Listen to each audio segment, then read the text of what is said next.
Quem é o nosso sacerdote hoje? O nosso Senhor Jesus Cristo. No céu hoje, ele te carrega onde?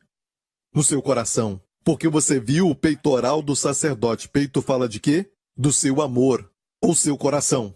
Amém? Você está no seu coração. E é por isso que a revelação vem, a sabedoria vem, sabe, a luz e a iluminação vem quando você contempla o seu amor por você. Amém? Porque o Urim e o Tumim, que são as luzes e perfeições que dão a direção para o povo, para o rei de Israel, na Bíblia Sagrada, eles buscavam o sacerdote para ouvirem do Urim e do Tumim, luzes e perfeições, que brilhavam no peitoral do sumo sacerdote. E se você vê, as 12 tribos eram representadas por pedras preciosas diferentes no peitoral. Por exemplo, tinha, sabe, Judá, e tinha também Issacar, também tinha Zebulon e outras tribos em outras fileiras, e todas representadas por pedras diferentes, pedras preciosas. E o que isso quer dizer? Se você pensar, mesmo podendo dizer que, sabe, nós individualmente estamos no coração de Cristo, mas o Senhor também quer que saibamos que nós estamos lá na igreja local. Por quê? Porque eu falo isso. Perceba que não é o nosso nome, e nem o nome de uma pessoa específica, mas o nome das tribos, que eram gravadas nas pedras daquele peitoral. Então o nome das 12 tribos eram gravados ali, não de indivíduos, das tribos. E Deus quer que pensemos então em nós mesmos nas igrejas locais. Como tinha 12 tribos em Israel que faziam uma nação só, havia unidade na diversidade. Então todas as igrejas locais têm um raio de luz, um raio de glória, vamos dizer, a glória de Cristo, que é diferente de uma outra igreja local. E nenhum de nós somos completos em nós mesmos para refletirmos toda a glória de Cristo. Não, somos interdependentes e cada igreja tem uma força que a outra não tem, e cada uma tem uma maravilhosa manifestação da glória de Cristo que a outra não tem. Juntos vemos a plenitude da sua beleza e da sua glória. Aleluia! Glória ao Senhor! Glória a Deus! E olha, é onde nós estamos, as igrejas locais no seu coração. Por isso ele mandou 7 diferentes mensagens para aquelas 7 igrejas diferentes, que eram igrejas locais no livro do Apocalipse. Senão, somente uma mensagem bastaria se Deus pensasse o tempo todo sobre a Igreja Universal. Não, o coração de Deus está batendo tão perto das igrejas locais. Glória a Deus, estão perto do seu coração. Aleluia! E é isso que eu quero que você pense quando pensar na igreja local.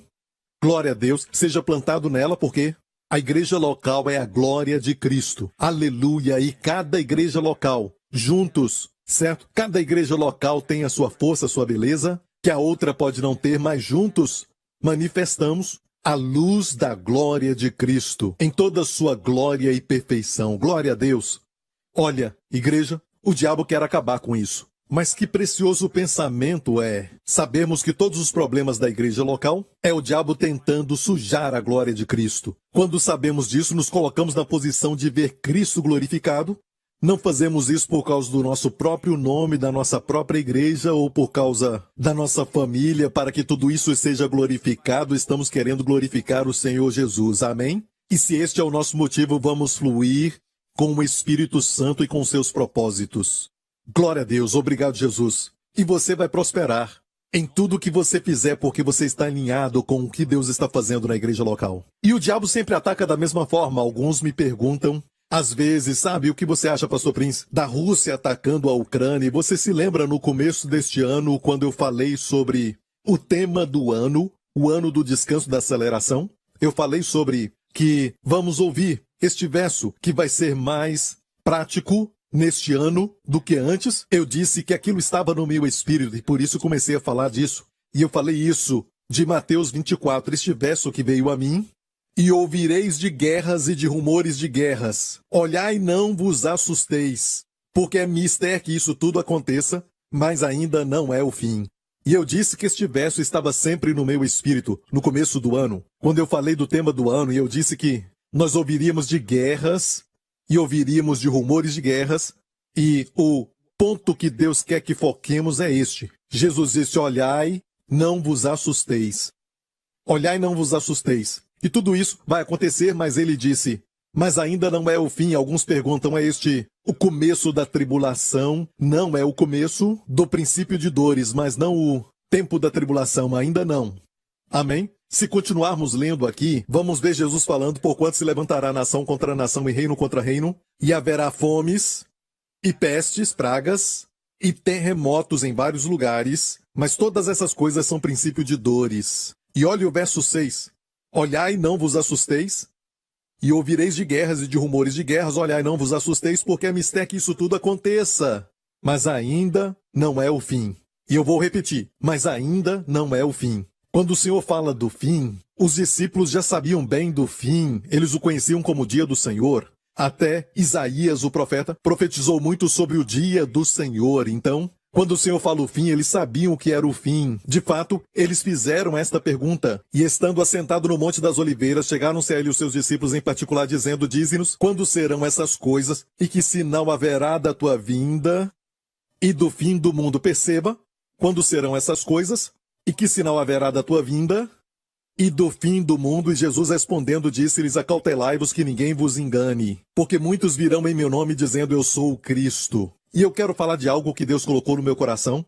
E de fato essas verdades que eu tenho falado com você é algo que Deus já me revelou e eu falei sobre isso anos atrás. Mas Deus me revelou ainda mais e eu quero então me aprofundar nisso, porque fiquei muito alegre quando Deus falou isso comigo. E eu quero que você ouça. Amém?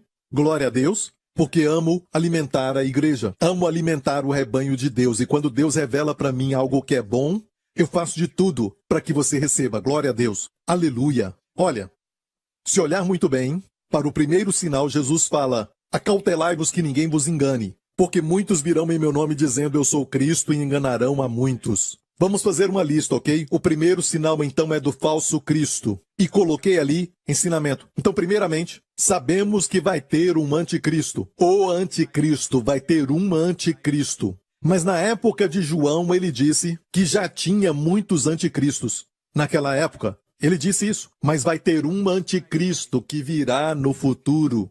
E olha, tem uma forma, sabe? É um sinal que fala que algo vai acontecer, certo? Como na América, por exemplo, você dirige nas ruas e você vê as decorações, até nos shoppings antes do Natal. Se você vê as decorações de Natal, você sabe que ações de graças vêm primeiro. E quando você vê os sinais que estão apontando para a vinda do Senhor, e eu não estou falando do arrebatamento, o arrebatamento vai ser primeiro, mas estou falando da vinda de Cristo. Amém? Vai ter julgamento e ele vai consertar este mundo. Ok? Estou falando disso. Mas sabemos que o arrebatamento será primeiro. Amém? Como ações de graças vêm antes do Natal. Então, aqui nós vemos o princípio de dores. Jesus falou assim em Mateus 24, mas todas essas coisas são princípio de dores. Estas coisas são princípio de dores, ou uma tradução diz princípio das dores de parto, que está mais associada à palavra grega. O princípio das dores de parto, quando uma mulher, sabe, está prestes a dar à luz, ela sente dores de parto, que são dores terríveis, dores de parto. E quando a hora vai chegando, a hora do seu parto, essas dores de parto vão ficando cada vez mais curtas, a distância. E vemos muita coisa acontecendo, uma atrás da outra, uma atrás da outra. Então sabemos sim que o fim está próximo e sabemos que o Senhor Jesus vai voltar para nós primeiro. E nós não vamos passar pela tribulação. Então, esse ataque da Rússia contra a Ucrânia não é um sinal de que nós já estamos na tribulação. Eu não acho que este momento já está chegando. E por isso quero falar algo para você que Deus falou comigo para te alimentar com isso. Glória a Deus. Então, o primeiro sinal, Jesus disse, é do falso Cristo. Olha, falso Cristo quer dizer que vai ter um falso Cristo, mas hoje, cuidado com ensinamentos falsos. Amém? Aquilo que se opõe a Cristo. Tudo aquilo que não aponta para Cristo é falso. Ok? Assim como o falso Cristo. Coloquei aqui, ensinamento falso. O segundo sinal que Jesus falou em Mateus 24 é ouvireis de guerras e de rumores de guerras. Então o número 2 é guerras. Olha, sabe, as guerras são coisas grandes, certo? Sabe, muitas bombas sendo usadas, muita morte. E na verdade ninguém gosta de guerra.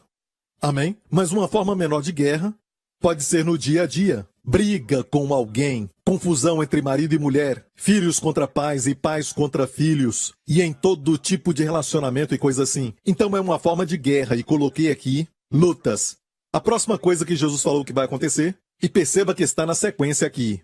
E haverá fomes e pestes e terremotos em vários lugares. Então o próximo sinal é fomes, que é o quê? Escassez é o próximo sinal. Ok, o próximo sinal é fome.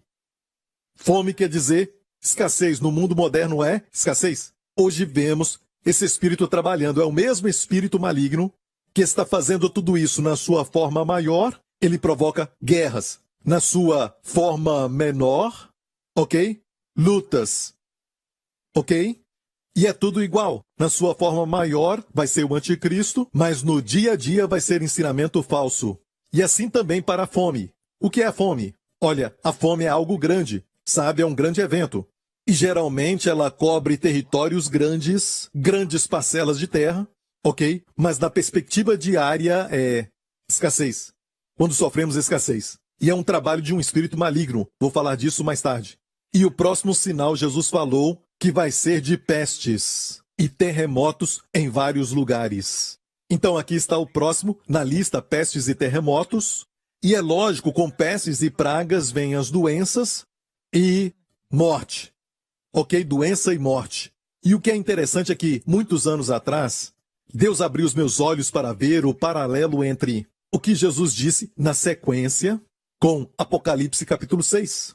No Apocalipse capítulo 6, diz, e havendo o cordeiro aberto um dos selos, olhei e ouvi um dos 4 animais que dizia, como em voz de trovão, vem e vê. E olhei e eis um cavalo branco. O quê? Um cavalo branco. E o que estava sentado sobre ele tinha um arco, e foi-lhe dada uma coroa, e saiu vitorioso. E ainda diz, e para vencer. Esse cavaleiro do cavalo branco, ele tinha uma coroa, e foi-lhe dada uma coroa, e saiu vitorioso. Ele tinha um arco, mas não tinha flechas.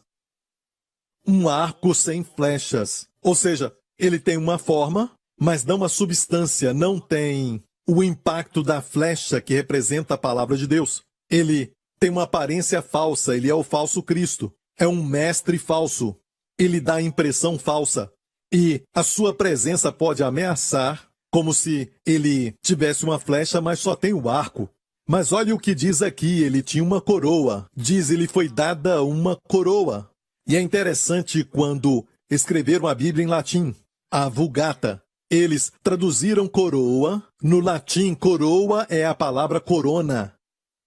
É também no grego antigo, não no grego koiné. No koiné é Stefanos. Mas no antigo grego também é corona. Em francês é falado coroné. Certo? Muito interessante. Achei isso interessante. Eu estou falando que é o coronavírus. Olha, eu não sei. Certo? Pode ser, mas o que está dizendo é que o coronavírus vai causar muito ensinamento falso por aí. Temos que ter cuidado, igreja. Até agora mesmo, estamos ouvindo ensinamentos que falam do final dos tempos e tudo mais e causam muito medo. Se causa medo, meu amigo, não é de Deus. A fé vem pelo ouvir e o ouvir da palavra de Cristo. Então, se a palavra que você está ouvindo, você acha que a palavra de Cristo tem que produzir fé, não medo. E você diz, pastor, por que o senhor está falando tudo isso? E qual é o alimento aqui? Eu vou chegar lá. Quando você entender e estabelecer tudo isso, você vai ver a resposta. Para você e para a sua família. Amém? Para você e suas necessidades pessoais. Tem uma resposta nesta mensagem de hoje. Porque Deus me deu essa palavra para você. Mas vamos ver o paralelo primeiro. Então aqui está o cavalo branco. A primeira coisa da lista, certo? O cavaleiro do cavalo branco. Olha o paralelo. E o verso 3 diz, e havendo aberto o segundo selo, ouvi o segundo animal dizendo, vem e vê. Viu que tem uma sequência, o outro selo? E saiu outro cavalo, vermelho, e ao que estava sentado sobre ele foi-lhe dado que tirasse a paz da terra, para que se matassem uns aos outros, e foi-lhe dada uma grande espada. Este é o cavalo vermelho que traz então a guerra. Esses cavalos são espíritos malignos. Vou te mostrar mais tarde, no livro de Zacarias, que todos esses são espíritos. A Bíblia diz que são espíritos. Esses cavalos são espíritos. Amém? Eles são, sabe, principados das trevas. E por onde passam, eles levam todas essas coisas que a Bíblia fala deles. O cavalo branco é ensinamento falso, o cavalo vermelho é a guerra, e no dia a dia esses espíritos atacam igrejas locais ou uma família no sentido de trazer lutas, sabe? Provocando divisões e confusão e mal-entendidos. O próximo do capítulo 6. E havendo aberto o terceiro selo, ouvi dizer o terceiro animal, vem e vê. E olhei e eis um cavalo preto. E o que sobre ele estava sentado tinha uma balança em sua mão. Olha, essa balança representa o comércio. Então esse espírito vai trazer fome, traz escassez. São cavalos porque quando trazem rapidamente. Eles caminham sem nenhum medo e correm direto para a batalha e viajam muito rápido, ok? Estas coisas vão acontecer, a fome ou a escassez. E se você sofre de escassez, está sempre sofrendo de escassez, talvez você está debaixo do ataque deste espírito e tem uma resposta de Deus para você. Glória a Deus. A próxima coisa da lista é exatamente o que Jesus disse: depois das guerras, das lutas, vem então a fome. Esse é o cavalo preto. Depois tem o quarto. E, havendo aberto o quarto selo, ouvi a voz do quarto animal que dizia: vem e vê. E olhei, e eis um cavalo amarelo. Esta palavra, amarelo, é muito interessante, porque ela é clorós no grego, e clorós é de onde vem clorofilme. Não é amarelo, mas é a cor da morte. Depois que alguém morre, eu sei que isso é muito terrível, mas se você olhar para uma pessoa que morreu há alguns dias, sabe, fica meio verde, ok? E até mesmo depois de um dia já fica verde. Um verde pálido, não é amarelo, é um verde pálido. Clorós, de onde vem a palavra verde, clorofilme. Clorós, um cavalo pálido. E o que estava sentado sobre ele tinha por nome morte. E o inferno o seguia. E foi-lhes dado poder para matar a quarta parte da terra, com espada, e com fome, e com peste, e com as feras do campo. Então o próximo para esta lista é o cavaleiro do cavalo amarelo. Olha, tudo isso parece um pouco negativo e você diz: pastor, eu não sei por que eu vim hoje, eu concordo com você. Mas olha, quando Deus nos revela algo, é para recebermos sabedoria dele, para sabermos com inteligência espiritual como lidar com essas coisas. Amém? E quero te lembrar que vai haver um anticristo que virá. Mas no dia a dia, como esses espíritos se manifestam, vai ser ensinamento falso. E vai acontecer uma grande guerra, assim como outras guerras antes disso, mas antes disso vamos ter lutas diárias. É o que o diabo quer fazer com os relacionamentos, certo? E precisamos estar alertas e saber o que está acontecendo, porque eles não são amigos. Amém? Não representam coisas boas, morte, fome, pestilências. Não são coisas boas. Ok, mas queremos a resposta na palavra de Deus para tudo isso. Agora vamos ver algo muito interessante. No mesmo livro do Apocalipse, vemos aquilo que a Bíblia diz em Apocalipse no capítulo 4, diante do trono, um como mar de vidro, semelhante ao cristal, e no meio do trono e ao redor do trono, 4 animais cheios de olhos, por diante e por detrás. E o primeiro animal era semelhante a um leão, diga leão, e o segundo animal semelhante a um bezerro, diga bezerro. E tinha o terceiro animal o rosto como de homem, diga homem. E o quarto animal era semelhante a uma águia voando. Uma águia voando. Então temos o rosto de um homem, de um leão, de um bezerro e de uma águia voando. Amigo, isso é muito interessante porque sabemos que são as 4 faces de Jesus. Eu tenho algumas mensagens que eu falo sobre as 4 faces de Jesus, mas é importante para nós entendermos isso porque aqui na verdade está a resposta para os 4 principados das trevas. Aqui está a resposta de Deus para nós. Olha, como o Senhor revelou para mim, vai ser algo interessante. E eu já falei um pouco quando falei dos 4 cavaleiros, muitos anos atrás. Mas Deus me revelou muito mais e quero falar isso para você. Então, as 4 faces de Jesus. A face de um homem, a face de um leão, a face de um boi e a face de uma águia. As 4 faces que correspondem aos 4 evangelhos sobre a vida de Cristo e a sua morte e a sua ressurreição. O Espírito Santo achou melhor demonstrar a vida de Cristo e a sua morte e a sua ressurreição em 4 livros, somente 4. Mateus, Marcos, Lucas e João. O Evangelho de Mateus é conhecido como o livro do rei. Revela Jesus como o rei. o rei de Israel, o rei do reino. Aleluia! E Jesus profetizou isso, falou sobre isso, e você sabe que ele ensinou no Evangelho de Mateus. No Evangelho de Mateus você vai ver essa expressão mais do que em outro evangelho. O reino dos céus. O reino dos céus. Foi o que Jesus trouxe. Ok, o reino dos céus. E se Israel o tivesse aceitado como Messias, estava próximo, ele disse, arrependei-vos porque o reino de Deus está próximo. Mas o rejeitaram, e como resultado, o reino agora ficou suspenso.